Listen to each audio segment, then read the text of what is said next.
आज के सेशन में हम लोग अक्सर पूछे जाने वाले प्रश्न कि प्लेटो के साम्यवाद और आधुनिक साम्यवाद में क्या संबंध, क्या समानताएं हैं, क्या असमानताएं हैं, या इसका एक तुलनात्मक अध्ययन प्रस्तुत करें पर चर्चा करें।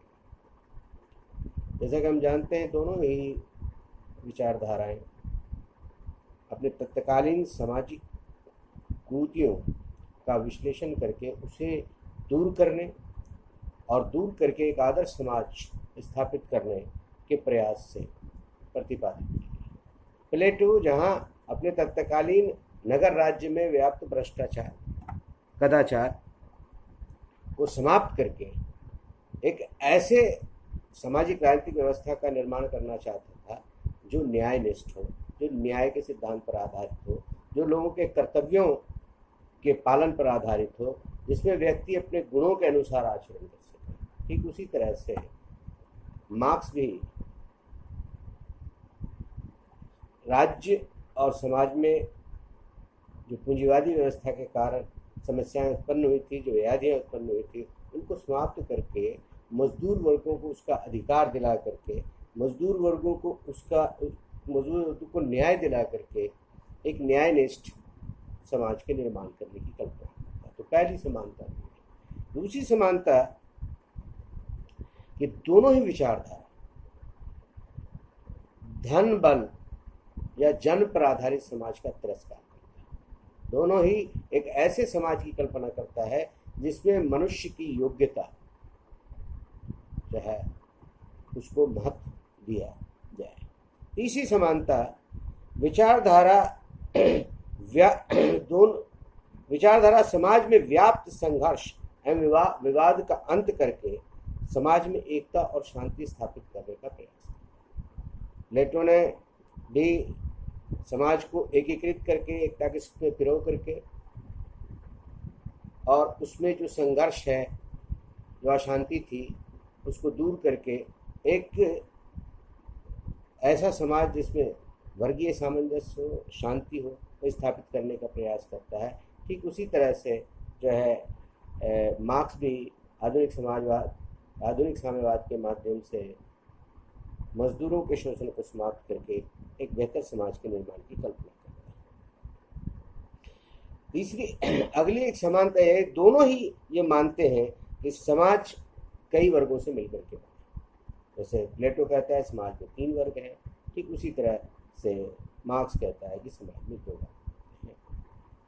तो वर्ग से मिलकर के समाज बनता है, इसमें दोनों में समानता। एक और समानता है, दोनों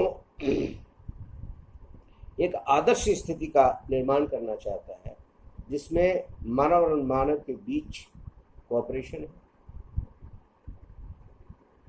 संघर्ष की समाप्ति हो और शांतिपूर्ण तरीके से रह सकते। एक और समानता देखने को मिलती दोनों ही विचारधाराओं में कि राज्य हित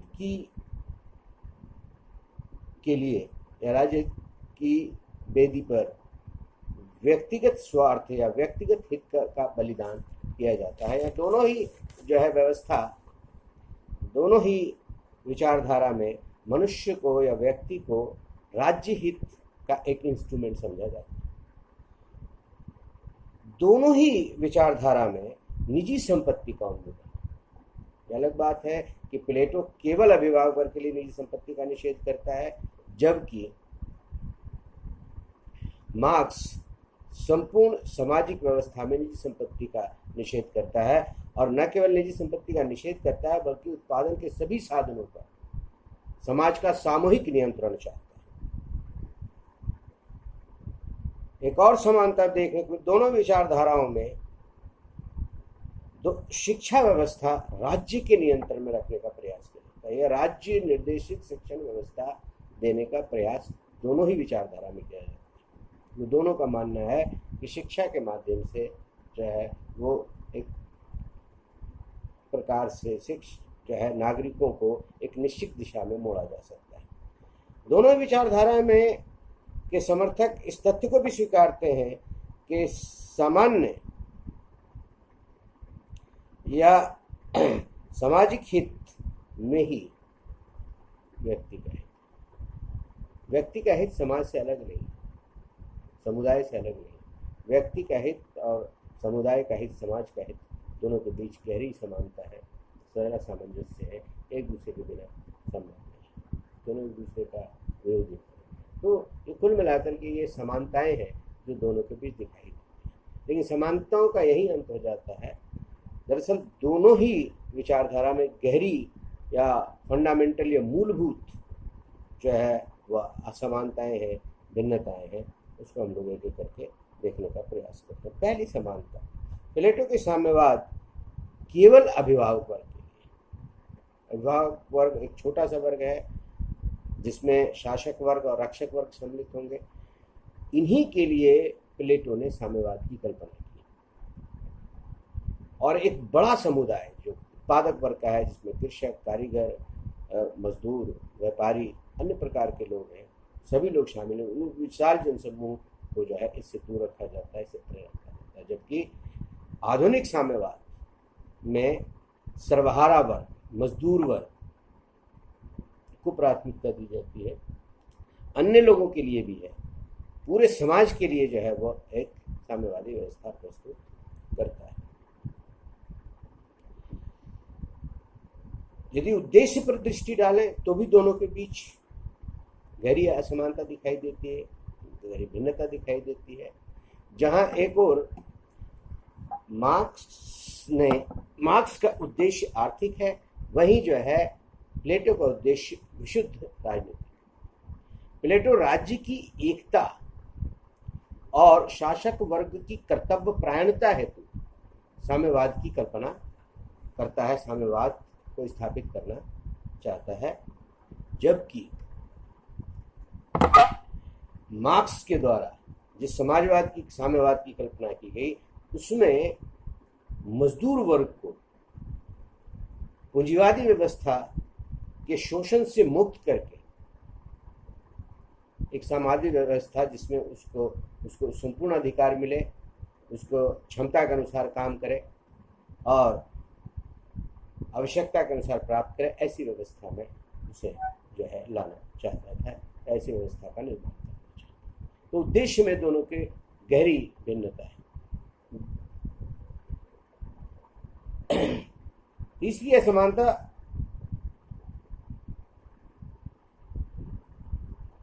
जो है इस अर्थ में देखने के, प्लेटो का साम्यवाद तत्कालीन आर्थिक व्यवस्था या उत्पादन की अव्यवस्था में किसी प्रकार का परिवर्तन नहीं करता। जैसी उत्पादन व्यवस्था है, उत्पादक वर्ग उसी व्यवस्था से उत्पादन प्रक्रिया को संचालित करता है। वितरण की जो प्रणाली है उसी प्रकार से वितरण की प्रणाली को संचालित करता है। लेकिन आधुनिक साम्यवाद में जो है उत्पादन की प्रक्रिया के स्वामित्व की लड़ाई है।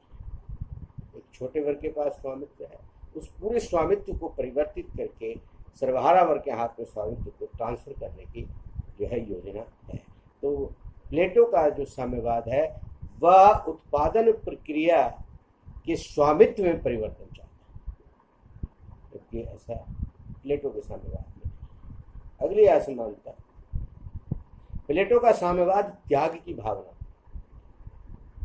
उसमें अभिभावक वर्ग अपने निजी संपत्ति का त्याग करता है, और त्याग का उद्देश्य इसलिए है कि वे अपने कर्तव्यों के प्रति संपूर्ण निष्ठा और बिना किसी विचलन के, बिना किसी जो है अपना ध्यान इधर उधर भटकाए, अपना पूरा ध्यान, पूरी शक्ति, पूरी ऊर्जा अपने कर्तव्य पालन पर दे सके और उस राजनीतिक उद्देश्यों को प्राप्त कर सके, इस राजनीतिक उद्देश्य के लिए साम्यवादी व्यवस्था की स्थापना हुई है या साम्यवादी व्यवस्था की योजना प्रस्तुत की है। लेकिन आधुनिक साम्यवाद में त्याग की कोई भावना नहीं, बल्कि मजदूर वर्ग के लिए अधिक संसाधन जुटाने की आवश्यकता पर बल दिया गया है। क्योंकि मजदूर वर्ग के द्वारा ही जो है वह उत्पादन किया जा रहा है, इसलिए पहला अधिकार उत्पादन की सामग्री पर यदि किसी का होना चाहिए तो मजदूर वर्ग का ही होना चाहिए। और इस तरह से मजदूरों के शोषण का अंत करके उसे अधिक से अधिक जो है सामग्री भोग के लिए उपलब्ध कराने की व्यवस्था। तो यहाँ पर एक तरफ तो त्याग की भावना है, एक तरफ भोग को बढ़ावा देने की भावना है। अगले असमानता, प्लेटो के साम्यवाद का विस्तार संपत्ति के साथ साथ परिवार तक, वो दोनों प्रकार के साम्यवाद। चूंकि प्लेटो की योजना थी कि मुख्य रूप से योजना क्या थी, योजना ये थी कि शासक वर्ग को हर प्रकार के आकर्षण, हर प्रकार के उस वृत्तियों से छुटकारा दिला दिया जाए, उससे मुक्त करा दिया जाए जिसके कारण उसके भ्रष्ट होने की संभावना। इसलिए संपत्ति के साथ साथ परिवार से भी मुक्ति है, इसलिए परिवार का भी साम्यवाद। लेकिन आधुनिक साम्यवाद में केवल आर्थिक साम्यवाद की कल्पना है, परिवार के साम्यवाद की कोई व्यवस्था नहीं। अगली असमानता, प्लेटो का साम्यवाद कुलीन तंत्र पर आधारित है। प्लेटो का साम्यवाद कुलीन तंत्र पर आधारित है। कुलीन तंत्र का मतलब एक विशेष वर्ग को प्राथमिकता देता है, शासक वर्ग को, और प्राथमिकता इसलिए देता है कि शासक वर्ग में बुद्धि की प्रधानता है, विवेक की प्रधानता है, और शासक वर्ग ही ये जानने में समर्थ है कि सामाजिक और राजनीतिक उद्देश्य क्या है और किन मार्गों पर चल करके राज्य का, सामाजिक या समाज का के उद्देश्य को प्राप्त किया जा सकता है, और किन मार्गों पर चल करके और मनुष्य और अन्य नागरिकों को किन किन दायित्वों का पालन करके उसे अपने हित की प्राप्ति हो सकती है। ये सब चीज़ जानने के लिए विवेक की आवश्यकता होती है, और विवेक केवल शासक वर्ग में है, और इसीलिए शासक वर्ग को ही जो है साम्यवाद के घेरे में रखा गया, साम्यवाद की योजना में रखा गया। तो इसलिए यहाँ पर कुलीन तंत्र पर आधारित जो है वो साम्यवाद की कल्पना प्लेटो में है, जबकि आधुनिक साम्यवाद कुलीन तंत्र के विरुद्ध है, पूंजीवादी व्यवस्था के विरुद्ध है, पूंजीपतियों के विरुद्ध है, या उन वर्ग के विरुद्ध है जिन्होंने उत्पादन की सारी सामग्री पर, उत्पादन के सारे साधनों पर कब्जा जमा रखा है, और उसके माध्यम से, उसकी सहायता से वो निरंतर मजदूरों का शोषण कर रहे हैं। इसलिए प्लेटो के साम्यवाद में सर्वहारा वर्ग को शोषण से मुक्त करा करके उसे वो सारे अधिकार दिलाने की योजना है जो जिन अधिकारों से अब तक उन्हें वंचित रखा गया है। तो दरअसल आधुनिक साम्यवाद का मुख्य उद्देश्य जनवाद है, सर्वहारा वर्ग को आर्थिक और राजनीतिक सत्ता दिलाने का प्रयास है।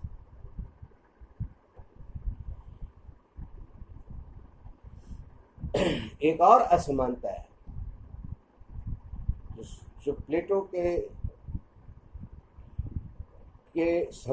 साम्यवाद की नींव है कि प्लेटो साम्यवाद के माध्यम से वर्गीय सामंजस्य को स्थापित करना चाहता है। और वर्गीय सामंजस्य इसलिए है कि प्लेटो ये मान करके चल रहा है कि व्यक्ति में 3 गुण होते हैं, और इन 3 गुणों के आधार पर समाज में 3 वर्ग होते हैं, और तीनों वर्गों का कार्य विशिष्ट है। विशिष्ट इसलिए है कि तीनों को अपने गुण के आधार पर अपना कार्य करना है, अपने कर्तव्यों का पालन करना है। और जब ये तीनों ही अपने अपने कर्तव्यों को, प्रकृति प्रदत्त दायित्वों का या कर्तव्यों का पालन करते हैं, तभी समाज में न्याय की स्थापना हो सकती है, तभी समाज एक आदर्श समाज, राज्य एक आदर्श राज्य बन सकता है। तो कुल मिलाकर के ध्येय क्या है, सेंट्रल पॉइंट क्या है कि साम्यवाद की योजना से प्लेटो समाज या राज्य की एकता को स्थापित करना चाहता है, समाज में वर्गीय सामंजस्य स्थापित करना चाहता है। प्रत्येक वर्ग का एक दायित्व है, और प्रत्येक वर्ग यदि दायित्व का निर्वहन करता है तो समाज का और राज्य का विकास होगा, उसके उद्देश्य की प्राप्ति होगी, न्याय स्थापित होगा, एक आदर्श राज्य की व्यवस्था बनेगी। लेकिन मार्क्स का जो साम्यवाद है वो ठीक उसके विपरीत जो है मान्यता पर आधारित है। वो मान कर किया जाता है कि समाज में वर्ग हैं और वर्ग के बीच हितों का संघर्ष है और हितों का संघर्ष में कभी भी सामंजस्य स्थापित नहीं हो सकता। हितों के टकराव में एक वर्ग को समाप्त होना है और एक वर्ग की विजयी होगी और जिस वर्ग की विजयी होगी वो सर्वहारा वर्ग होगा और जिस वर्ग की हार होगी वो पूंजीपति वर्ग है।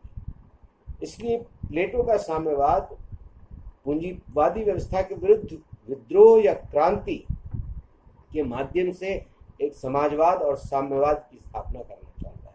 इसमें वर्गीय सामंजस्य की कोई कल्पना नहीं है, इसमें वर्ग संघर्ष की कल्पना है कि समाज में वर्ग हैं, वर्ग के अपने अपने इंटरेस्ट हैं।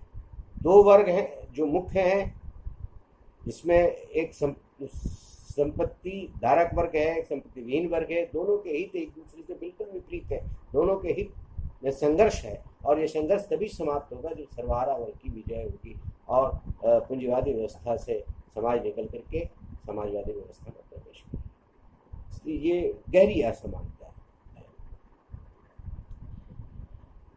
एक और असमानता है कि प्लेटो का साम्यवाद बहुत छोटे से बहुत ही छोटा वर्ग है उसको प्रभावित करता है और एक बड़े वर्ग को उससे बाहर रखता है, उसे कोई लेना देना नहीं है।